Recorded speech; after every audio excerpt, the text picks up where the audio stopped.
Alright, so marami kang assignments na kung saan nagbabacktest ka ng mga strategies on a specific year.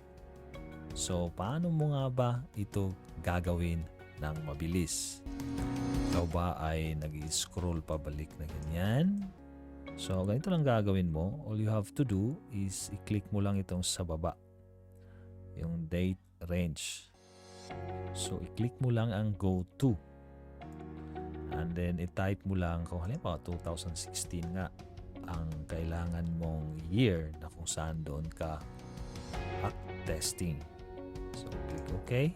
Ilagay mo lang January 1 and then click this arrow para dadalhin ka sa year na kung saan yung hinahanap. And then you can start scrolling kung ano mang strategy ang ginagamit mo sa pag-backtest. And then, i-arrange mo lang ang stock. Punta ka sa all stocks. Click mo lang ang stock so that it will sort from to go to ZHI, and then you start screening one by one.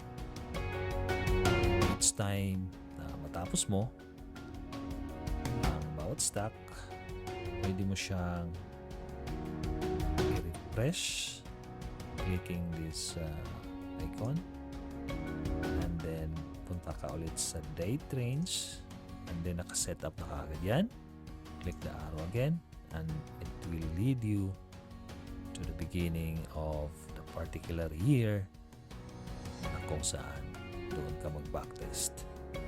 I hope this helps sa mga hindi nakakaalam.